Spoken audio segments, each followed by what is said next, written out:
Hey, it is your buddy Peace and Harmony with you here today. We're zooming in and focusing in on another great viewer question we got in, and this is very common, and that is really, does the narcissist want me to feel bad? Do they want me to feel insecure? Do they want me to feel jealous? Do they want me to feel shame-based? Do they want me to feel scapegoated? Well, as you can imagine, a narcissist or a malignant narcissist, a psychopath, they have an insatiable need to have power and control over others. They are the alpha male, the alpha female, the disordered thinker, the disordered feeler, the disordered doer. And these people are the way that they are. And they're very oftentimes very rigid, and because of their lack of empathy, they don't really kind of connect to, understand, relate to, or acknowledge or validate your needs, your feelings, your wishes, where you're coming from, your stance, your perspective, your opinions. And oftentimes, because they have an insatiable, addicted, basically insatiable meaning not able to be satisfied, it's continuing and ongoing and chronic, since they have this need to have power and control over others, i.e. manipulate, i.e. emotionally manipulate, they will then engage in behavioral thought patterns and experiences which allows them to emotionally manipulate others, not for the positive, but usually and generally for the negative. And for the negative meaning to the point where if they make a joke, someone is at the butt of the joke. It's going to be at your expense. The relationship ultimately is going to be at your expense. Your expense emotionally, physically, psychologically, spiritually. There's going to be some price you're going to have to pay with a broken heart, a broken gut, a broken mind, a broken spirit temporarily. That is one of the issues when we are looking at the influence or impact of a narcissist or a relationship with a psychopath, someone who really, at the further end of the spectrum, where they really have a pre-calculated and deliberate, calculated hurt and destruction and manipulation of that other person. So they have a vision for you, which is not positive, which is not healthy, which is not where you should be. I mean, that your destruction, your ruin, your unhappiness, your terror is basically what they delight in, what they get pleasure from, what they get satisfaction of, and what they intend to do. So, do they intend to hurt? In the case of the sociopath and the psychopath, it is unequivocally 100%, without a shadow of a doubt, yes. They're the people who hurt animals. They're the people who hurt others.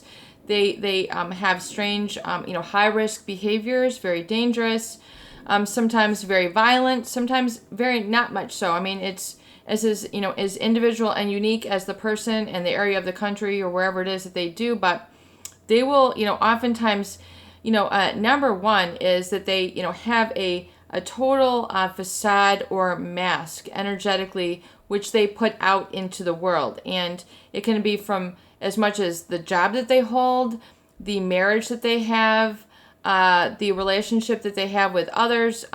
Not many people know the real sociopath or psychopath because there really isn't really kind of an emotional foundation there. It's all very much a show, and they tend to move from relationship to relationship very quickly, and they will, set the scene, set the stage for you to be lured in, hovered in, and so you have to become cognizant of this. And the sociopath or psychopath will, you'll know that they will target those people who have in abundance what it is that they're looking for, whether it's money, emotion, time. There's something parasitic that they are looking for. Not to have an equal, give and take, sharing, psychological reciprocity relationship, which is a win-win. It's always going to be a win-lose, meaning that you are going to lose. And so do they want you to feel fearful, scared, confused, bewildered, shocked? These are the sort of states that they're going to put you in. And then furthermore, have you desire these states. So they're going to create a very horrible mix of self-destruction and then desire for your self-destruction. So they're going to create this very sort of hazardous, dangerous cocktail of desiring your own defeat, desiring your own torture. It's a very horrible, not natural feeling. These hormones of stress are not meant to be combined with hormones of desire, especially sexual desire. We're talking about some very potent chemicals which get mixed. It's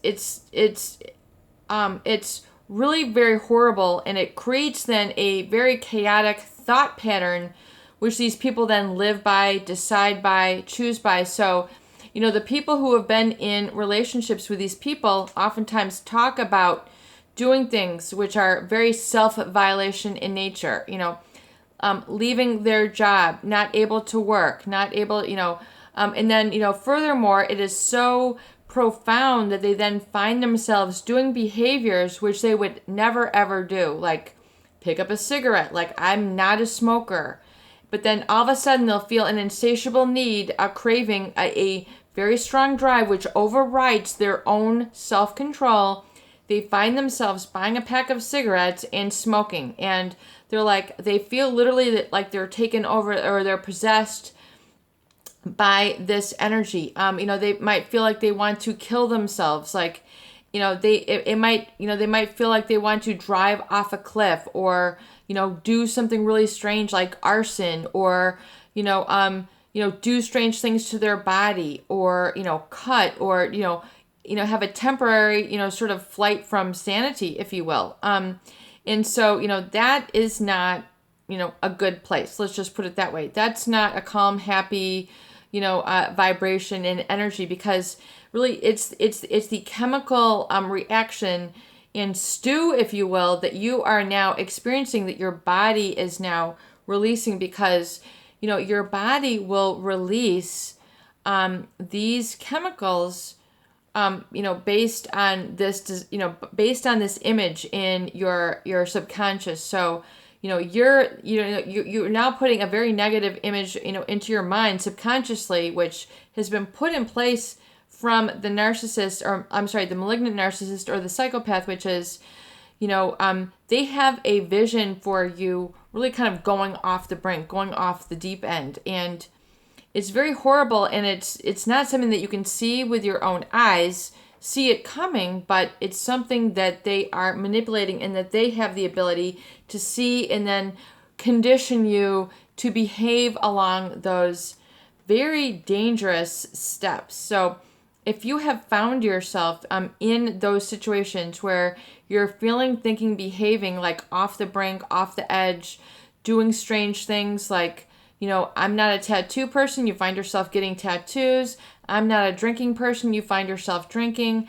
I'm not a smoking person, you find yourself smoking. You're like, this totally is not me. And you feel like, you're almost on an automatic pilot. It is, and you're betraying yourself. You're going against your own grain.